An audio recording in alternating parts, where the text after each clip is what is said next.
القاهرة تقدم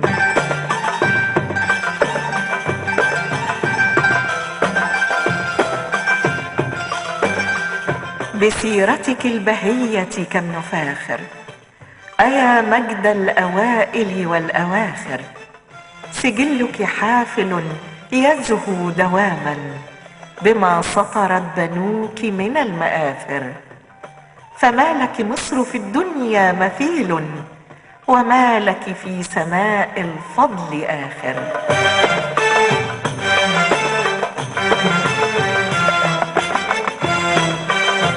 صفحات من سيرة أم الدنيا.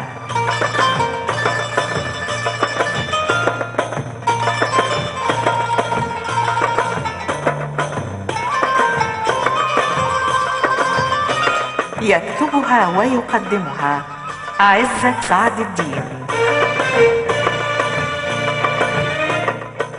مستمعين الكرام، مرحبا بكم مع سيرة أم الدنيا.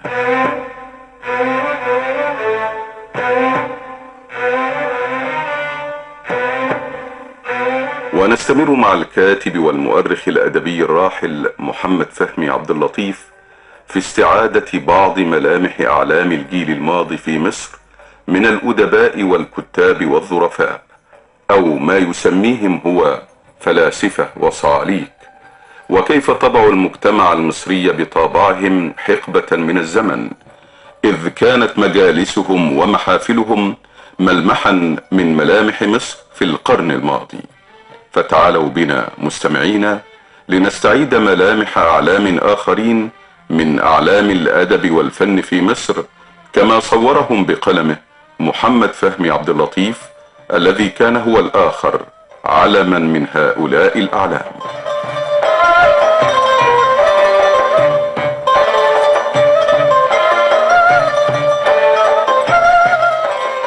ها هو محمد فهمي عبد اللطيف يستعيد شخصية أديب رائد هو محمد السباعي، والد الروائي الشهير يوسف السباعي، فيقول عنه وقد سماه فيلسوف الحياة: ما كان له من معين إلا قلمه، وبهذا القلم نزل إلى ميدان الصحافة والتأليف، فاشترك في تحرير الجريدة سنوات مع الأستاذ أحمد لطفي السيد، وأصدر مجلة البيان مع الشيخ عبد الرحمن البرقوقي، وأسهم في إصدار مجلة أخرى صدرت لمدة محدودة باسم الرسالة.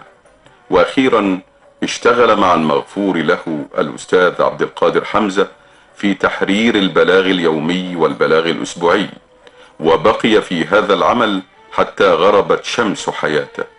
كان يكتب الأدب الرفيع ويترجم الفن الأصيل، وينقل إلى العربية كل جليل وجميل، لا يعنيه في هذا إلا حق الفن للفن، ولا شيء غير هذا عنده.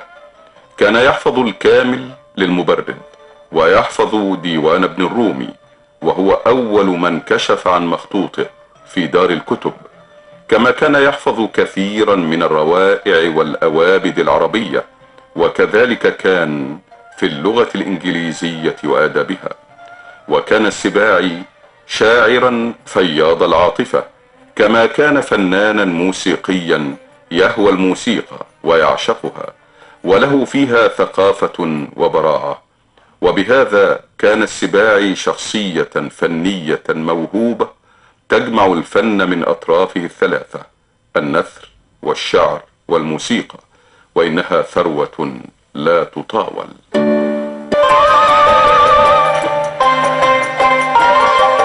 شخصية أخرى وعلم آخر من أعلام مصر المنسيين في القرن الماضي هو محمد إبراهيم هلال، الأديب الساخر.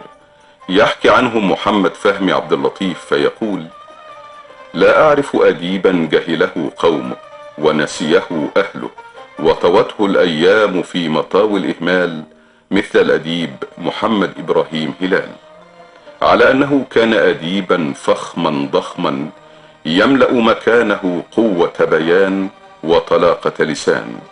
كان أعرف الناس بأخبار الناس وأسرارهم وطبائعهم، غزير العلم بأنباء أهل الأدب ورجال الدولة في مطلع القرن الماضي.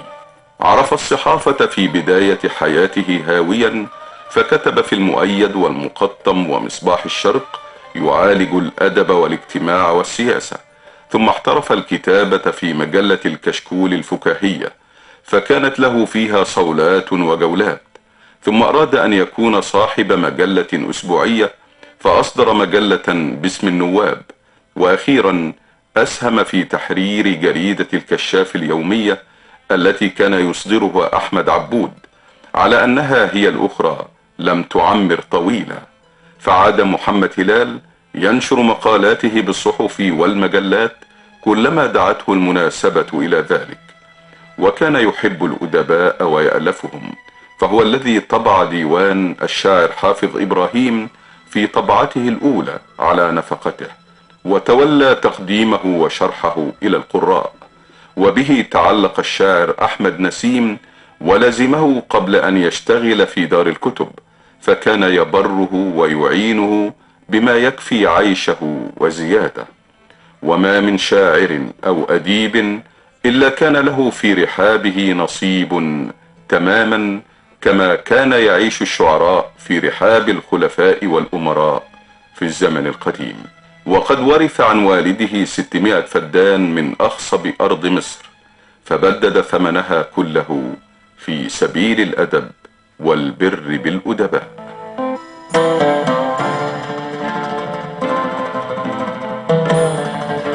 أما إمام الظرفاء الذي يؤرخ له محمد فهمي عبد اللطيف فهو محمد الببلي، يقول عنه: ذلك رجل عاش طول حياته يضحك ويملأ الدنيا ضحكا من حوله، ويرسل النكتة وهو بين إخوانه وأصفيائه، فلا تلبث أن تطير على كل لسان وتحلق به في كل مكان، وما عرفه أهل عصره إلا أخا ظرف وفكاهة، وما زالت نوادره وملحه من أشهى ما يتناقله السامرون في مجالسهم ومحافلهم، وستظل كذلك على مدى الأيام. قال عنه صديقه الكاتب إبراهيم رمزي: لقد كان البابلي روحا حلوة شعشاعة، كان منسجم الصوت والنظرة والخاطر والخطرة، وكان ذا بيان بليغ في ملاحظاته وأحاديثه ومجالسه، وكان بذوقه الأنيق يختار للنكتة اللفظ الشريف الذي لا يخدش الكرامة ولا يجرح العفة.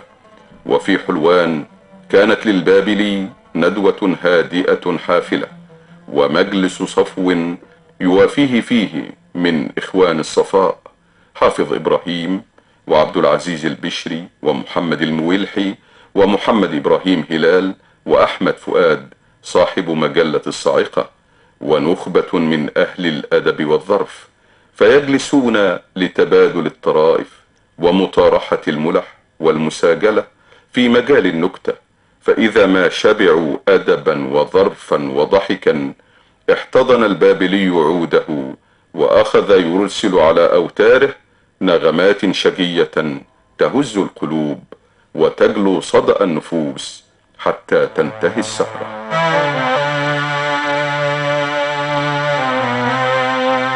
عن محمد فهمي عبد اللطيف وأعلام عصره نستكمل الحديث مع الدكتور محمد فتحي فرج، الكاتب والأستاذ بجامعة المنوفية وعضو اتحاد كتاب مصر.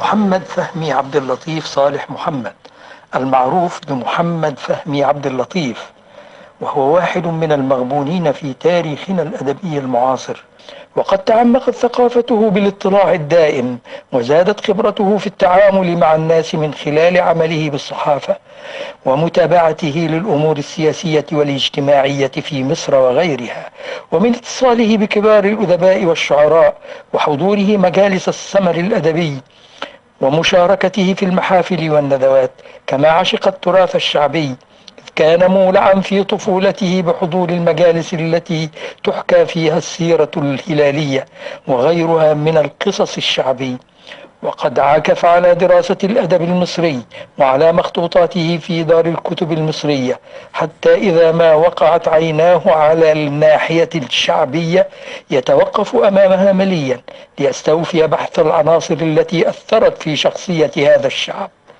وقد ترك لنا في هذا المجال مؤلفات جديرة بالاهتمام، ومنها السيد البدوي ودولة الدراويش في مصر، وألوان من الفن الشعبي، والحدوتة والحكاية في التراث القصصي الشعبي.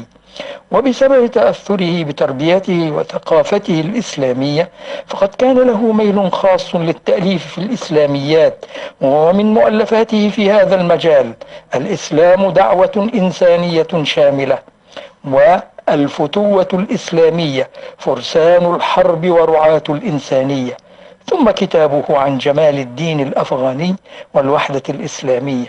وعلى هذا فقد انتدبته كلية اللغة العربية للتدريس في قسم الصحافة والإعلام الذي افتتح سنة 1975.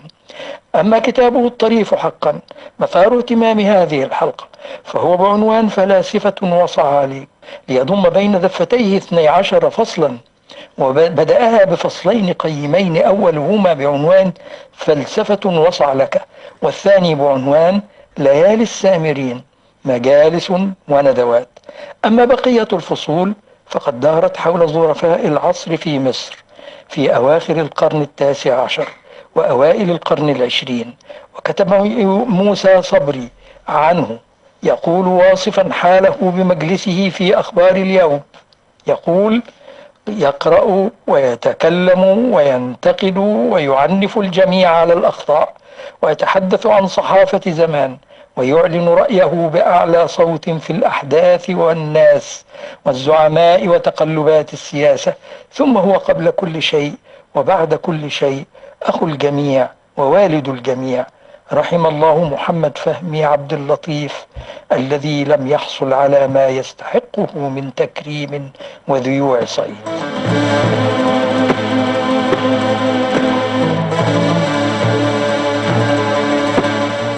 أما فريد ذلك الزمان كما يسميه محمد فهمي عبد اللطيف فهو وحيد الأيوبي، الذي يحكي عنه فيقول: أدركت وحيدا في الهزيع الأخير من حياته، وكان يتخذ له مجلسا دائما كل ليلة في مقهى من مقاهي ميدان الأوبرا، وكان المجلس يضم نخبة مختلفة المشارب والاتجاهات، وإنما كانت تجمعهم جميعا روح وحيد الخفيفة الظريفة وأريحيته الفياضة.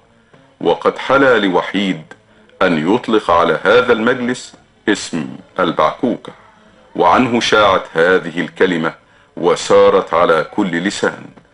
في هذا المجلس أو هذه الندوة كنت ترى الأستاذ توفيق دياب والشيخ حلمي طمارة والشاعر خليل مطران والشاعر المرحوم محمد الهراوي والشاعر محمد مصطفى الماحي وصديقنا فقيد اللغة المرحوم عبد الرحيم بن محمود، وكثيرين من المخضرمين في الأدب والصحافة، وكبار الموظفين الذين أحيلوا إلى المعاش، أو إن شئت فقد أحيلوا إلى بعكوكة وحيد.